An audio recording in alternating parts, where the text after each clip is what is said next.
Biblical Monsters. Chapter 3. By Celestia, this weather, My guest said, half to herself. If I had some help I would be home already. How's that? I said from my place at the kitchen counter, as I measured out 2 bowls of oatmeal. Despite everything, I did not fully share my guest's annoyance. Even with only 8 miles visibility, morning at Cook Point was rich with wild beauty. On the other side of Vargas Bay, north of the lighthouse, tall spruces danced wild dances in honor of the mighty west wind. Along the point's eastern shore, the Pacific threw itself against rugged bedrock that underlay the outer edge of this part of the west coast. To the south, at the other end of Zebulos Inlet's entrance, mountains stretched from the ocean up to the low, grey cloud ceiling of winter. I can cast the spell, or I can change the weather, Twilight said. But trying to do both at once would use too much energy, so it wouldn't work. You have the power to change the weather? I poured some water into each bowl. Ordinarily, a thing like this would have at least made me pause, but when I had woken up and realized the early morning's events had been real, I mentally prepared myself for more weird revelations. Actually, I've never had to live without weather control. She lifted the window and approached my small kitchen table. I can do it with magic, but you should see a Pegasus team at work when we're changing the seasons. I think they'd have a hell of a time here, I said, carrying the bowls to the table. We could do it if there were enough of us. Do you control anything else we don't? I sat down and passed 1 bowl across the table, and Twilight got up on the chair opposite me. Well, does anyone control the sun and moon here? She said. My spoon stopped in mid-air. It seemed any mental preparation was not quite sufficient. You're joking, I said. Twilight smiled. Well, remember those 2 diarchs I mentioned? Celestia and Luna, sister princesses of the sun and moon. She telekinetically lifted the spoon from her bowl. So, humans build civilizations despite being at the mercy of natural forces. Very interesting. I resisted the urge to scoff out loud. Weather manipulation was difficult enough to believe, magic or no magic, but the notion that any mortal of any world could move heavenly bodies, and that there was even a need for it. I decided to humour my guest. It's not easy, I said. I mean, this station would fall apart if it weren't for the monthly supply runs. Which reminds me, the next one is due in about a week. If you're still here, you'll have to hide. Why? Twilight said between mouthfuls. I don't know what would happen if more people found out about you being here. I guess you might say, I search for the right turn of phrase. Just because I work for the government doesn't mean I trust them. Twilight frowned and put a hoof to her muzzle, as if digesting this tidbit. But listen, I said, ignoring my oatmeal. If you control natural forces, how does the ecosystem work? I mean, how do plants and animals evolve if they're being, well, interfered with? Twilight assumed a disarming smile. Oh, that's arranged too. We manage the animals, and they're helpful to us in lots of different ways. What if you weren't around to manage them? Twilight froze mid-chew and stared through me. Never mind, I said. But if I wanted to walk in real pristine wilderness, like what's out there, I pointed at the forest to the north. Would Equestria have any? Twilight chewed twice and swallowed. Why would you want to do that? Well, I take precautions in case of mountain lions, but... Her question triggered a silent alarm in my mind, and I decided to change the subject before one of us could say something we would regret. I noticed you took a few more books out. Several were stacked up on one table edge. So, was Mockingbird boring? No, it's good, but I'm more curious about this place actually. Your world in this area. I hope you don't mind me borrowing the books you have on it. I shook my head. Twilight went on. I was reading about this Captain James Cook. He sort of reminds me of myself, the first to set hoof in a new world. Well, yes and no, I said. There were people here for a long time before that. On that note, I meant to ask you. I found a reference to a war between tribes, but the book didn't go into detail. Do you know about that? Anticipating a long answer, Twilight shoveled a few more spoonfuls into her mouth. I did indeed know the story. Adams had told me after hearing it from one of the chiefs of the tribe whose land this was. I leaned back, folded my hands on the table edge, cleared my throat, and began.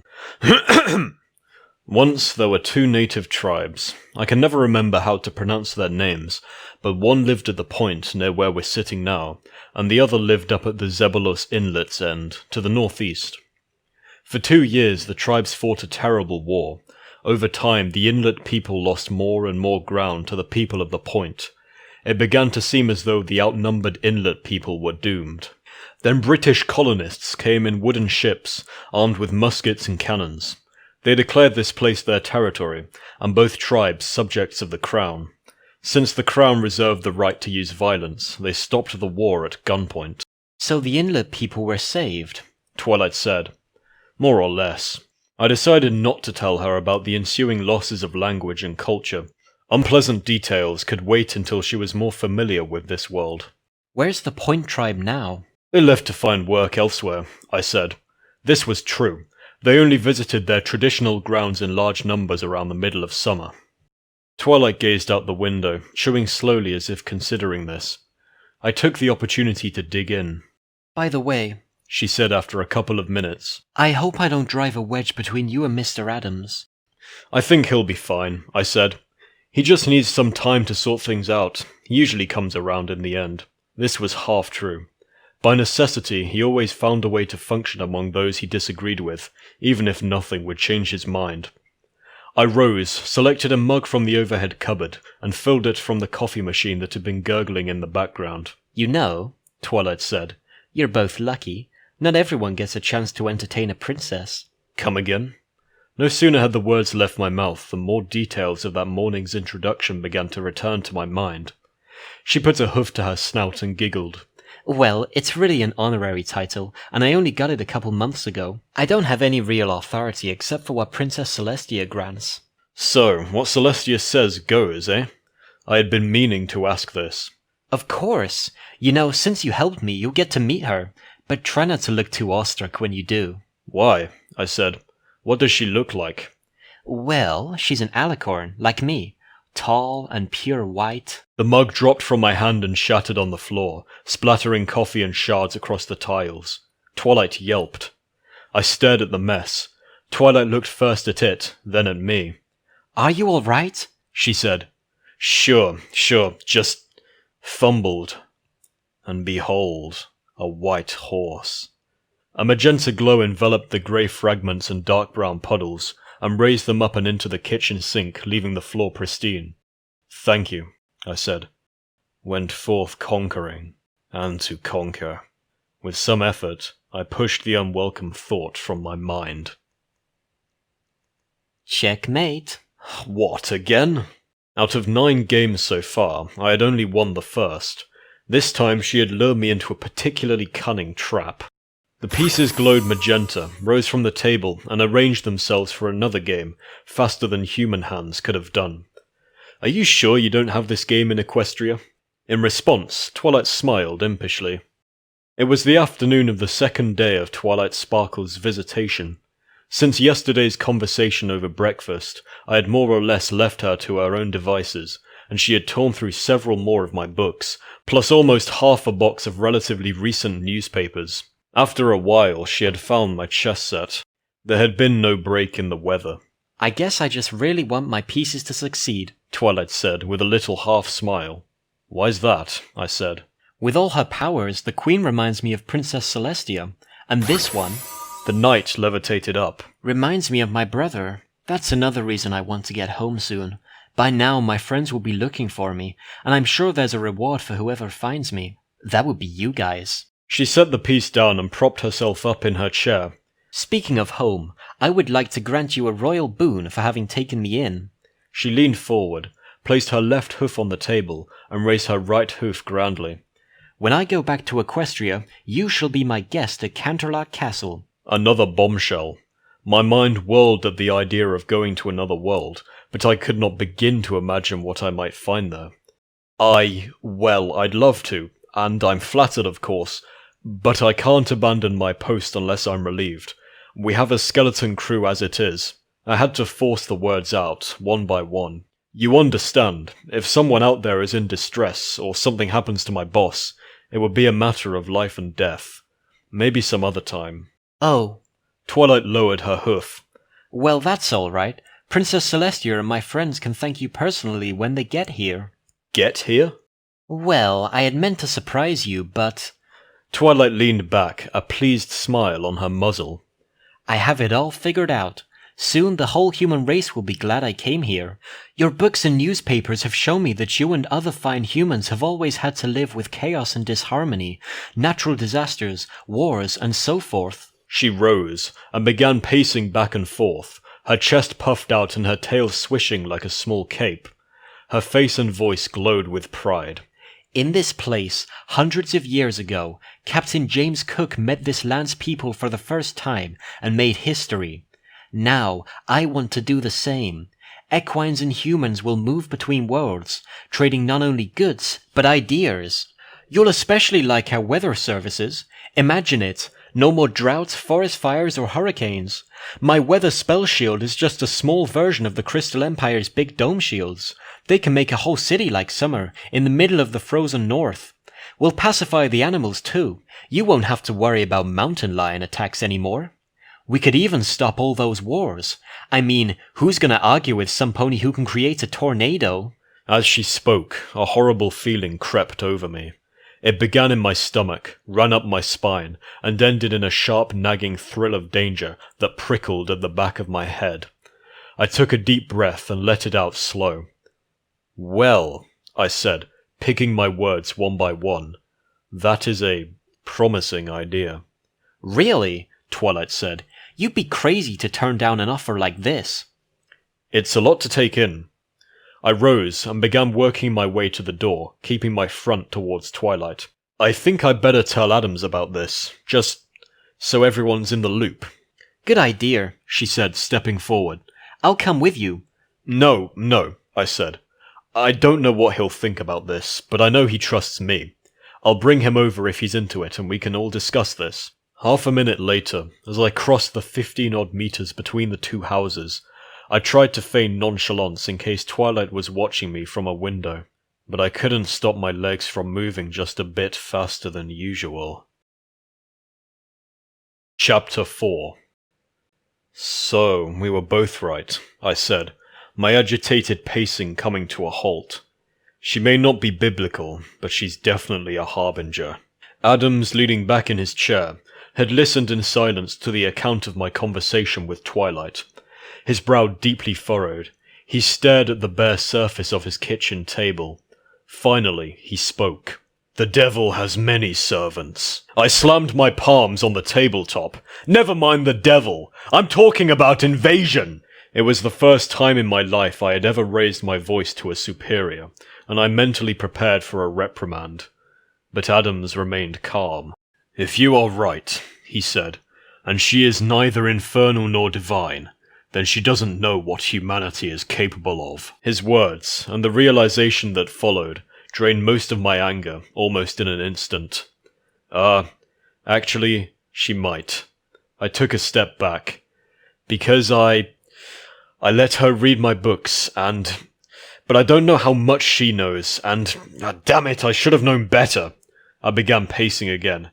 Her intelligence is absolutely intimidating. She's not only a faster learner than I've ever met, but possibly the best strategist. It would be easy. She pretends to be our friend, just as the early explorers did when they met the natives. They trade for things we can't get ourselves, and it all seems fine for a while. But then, I trailed off. "They're the colonists," Adams said. "And we're the natives. It might be even worse than that. We're not even the same species, so... God! How could I have been so stupid? She wants me to be a local guide, just like the pioneers had." Adams looked out the window, at the forest across the bay. "Regulating nature." My anxiousness began to reach a fever pitch again. Weather control, terraforming. She says she wants to make this world like Equestria. No more real wilderness, and no offense, but you haven't exactly given her a good impression of local beliefs, so those might be on the block too when the time comes. It's happened before. This prompted an annoyed look from Adams. "When I mentioned the devil's servants," he said, "I only meant she might be one of those who does his work unknowingly." His eyes strayed towards the bookshelves. "But perhaps if these equestrians could be reasoned with." I shook my head. "They're not an enlightened people. I heard her swearing by Celestia's name. That means the equestrians worship her like the ancient Egyptians worshipped the pharaoh." "Yes," I said. "That's exactly it. She said Celestia raised the sun, like pharaohs or Aztec priests. They must think it's a stronger version of their weather control powers. All their rulers would have to do is put on a light show when the sun was about to rise. They have no idea how big stars actually are. Despite the limited space, my pacing accelerated. If they can alter the weather, lift things with their mind, and move from one world to another, who knows what else they're capable of? There are few things more dangerous than power in the hands of the ignorant. If they're as powerful as I suspect, what chance would humanity stand?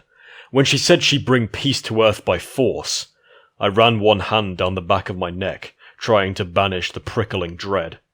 She said I'd be crazy to turn her down. That sounds like a veiled threat, Adams said. It sort of does now that I think about it. But even if it's not, even if she has no intent to conquer us, if she goes home and tells her people about Earth, and someone more avaricious than her learns of a world that's ripe for the taking, damn it, what can we do? Adams did not answer. He was looking at a shiny spot on the table. I wondered what he was thinking about. Would he have an answer? I realized then that the spot had not been there a moment ago. I saw dust particles move through an angled shaft of space that stretched from the table to the window, and realized that the spot was where the sun reflected off the table's finish. I looked out the window. In the sky above there was a gap in the slate, through which I saw a shade of blue that had not appeared above Cook Point in almost a month. It was tiny, but it would grow. The year's halcyon days had come. My front door closed behind me, and Twilight turned to me from her place at the windowsill, where she had been watching the patch of blue as it edged out the greys that had covered the sky for weeks. I could not remember the last time I saw someone so happy. She called my name, and practically bounded up to me, snout and tail held high. "This is it!" she cried with joy. "I mean, I can't leave right now, but when those clouds clear away..." She looked at the blue patch, which had grown still larger. "What a relief! I never want to have to wait on the weather again." I guess someday I'll be one of the last people who remembers doing that, I said. By the way, I asked Adams if I could show you the engine room. He said yes. "Oh, right!" She must have forgotten the previous day's request. "Where is he anyway?" Had some urgent messages to send, I said. Coast Guard business. He asked me not to let you go until he was done. He wants to watch you cast the spell. I smiled and shook my head a bit. Guess he still thinks you're some kind of angel or something. "Hey," she said, looking me in the eye. "I'm really grateful for everything you've done, so don't worry anymore. From now on, everything's gonna be just fine." I turned away and opened the front door. Come and see, I said.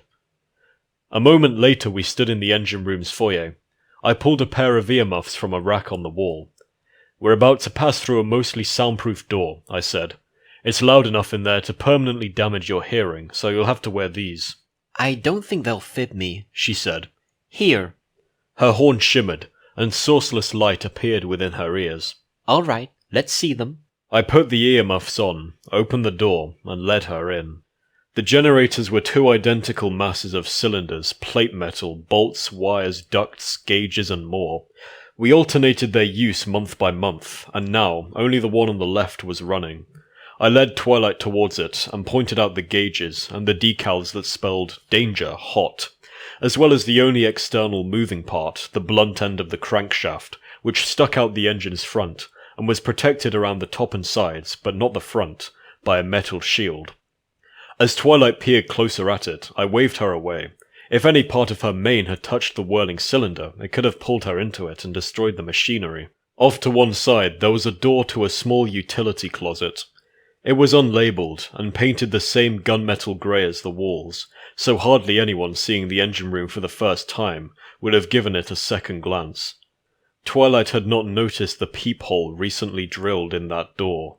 Over the engine noises and the sound-dampening spell, she did not hear that door opening, nor the footsteps of the person who emerged. I saw this in my peripheral vision, and tried to focus on pointing out the engine's parts, one by one, stalling for time.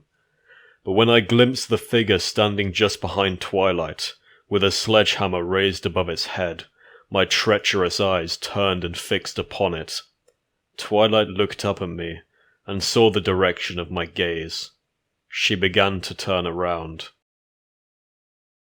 We were about 2 miles out when Adams stopped the engine. I knelt in the bottom of the boat, gripped the edge of the full burlap sack that lay there, and began to awkwardly drag it to the starboard side. It had not been quick. His aim thrown off, Adams had dealt a glancing blow with the hammer, and Twilight had fallen to the floor, stunned. Earlier, I had hidden a long knife in the engine room's rag box, and I grabbed it as soon as Twilight's face hit the concrete. "All right," I said. "Help me with this." With the chains we had wrapped around her, she was too heavy for me to lift over the boat's side. "Wait." Adams took the sack into his arms, opened it, and exposed the ruined head. He propped it up with one hand as if he was holding an infant. He raised his gaze to the heavens, squinting into the light, and he spoke, but not to me. "Holy Lord, Almighty and Eternal God, hear our prayers for your servant. Forgive her sins and failings, and grant her a place of contentment, light, and peace." I hung my head. I saw the blood and feathers that clung to my jacket, smeared up the middle and along the arms, from when I had dragged Twilight to the boathouse. "Let her pass unharmed through the gates of death, to dwell with the blessed in light, as you promised to Abraham and his children forever." I tore the thing from my back and threw it into the sea. I then leaned over the port side and dipped my hands in the brine, heedless of the cold. "Accept her into your safekeeping, and on the great day of judgment rise her up with all the righteous to inherit your eternal kingdom.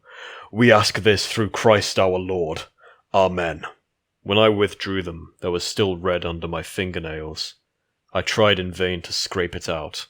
From the starboard came a repugnant gurgle, and when I looked, Twilight was gone, with only a rust-coloured disturbance on the water to mark her passing. A wave of nausea hit me, and I leaned forward, my teeth clenched and my arms around my chest. It passed, but slowly.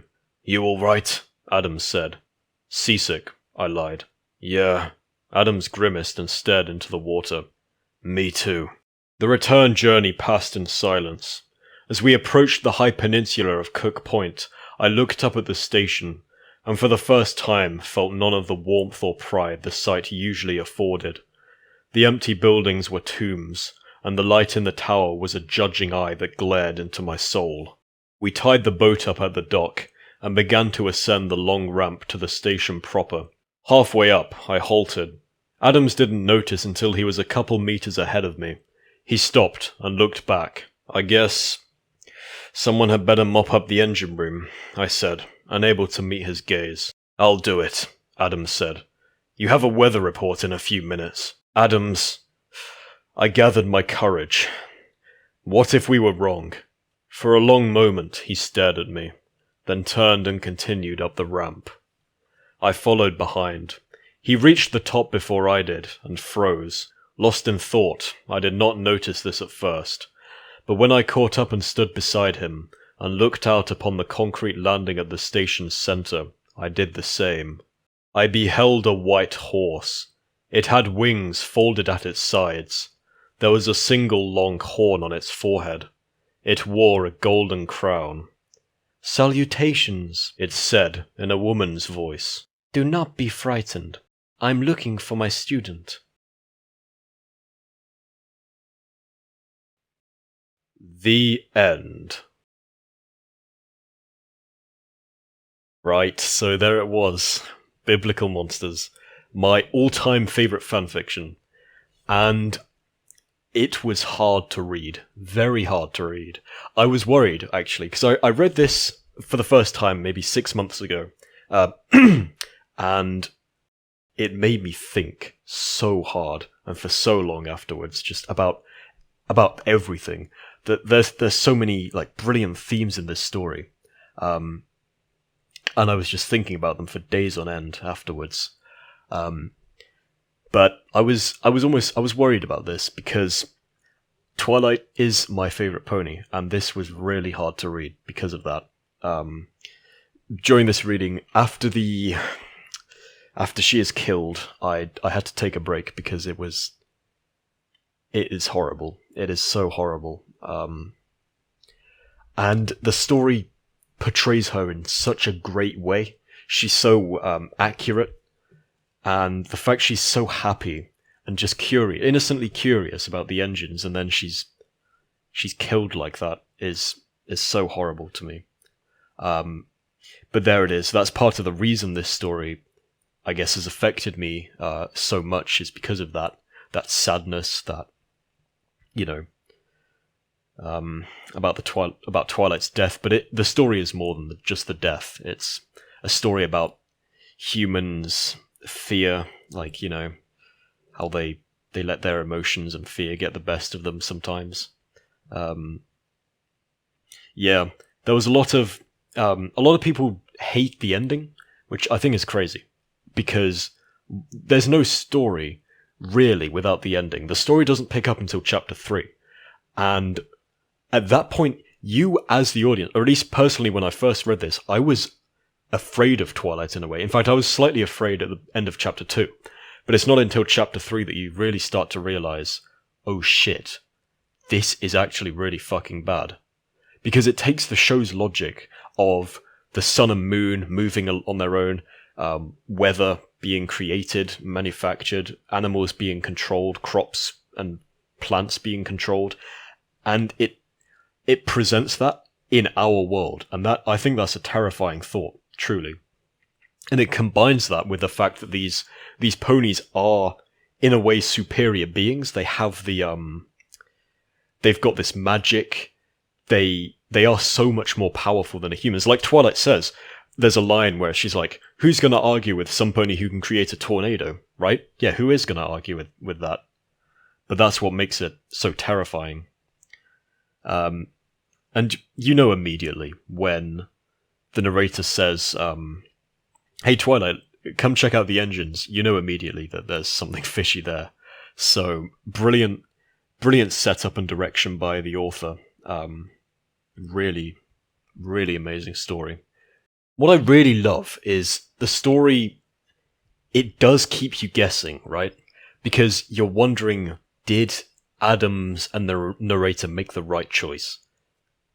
Were they avoiding this potential invasion? Like, what would the ponies actually do? Would they take over by force, or would it have been brilliant? Would it have been great for everybody? And on Fanfiction, the story is tagged as a tragedy, and in my opinion, that completely spoils the story. Right? That's why I haven't put tragedy on the titles for these readings, right? Because it spoils it.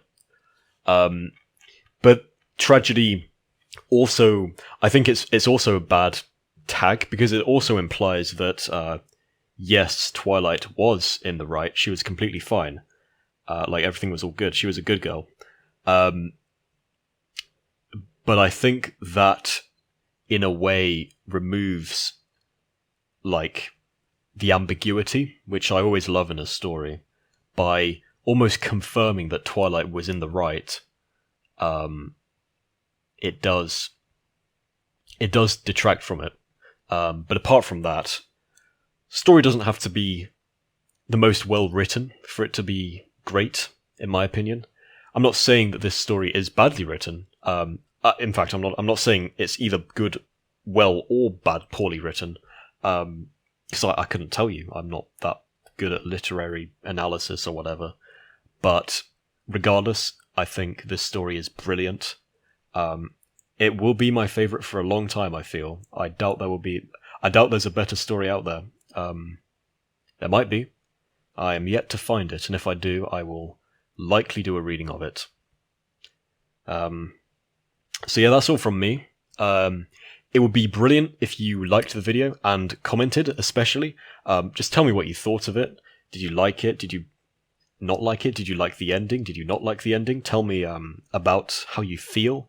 That's really great. I'm really interested personally in what you think. And so yeah, remember to subscribe, and I will see you guys in another video soon. Bye bye.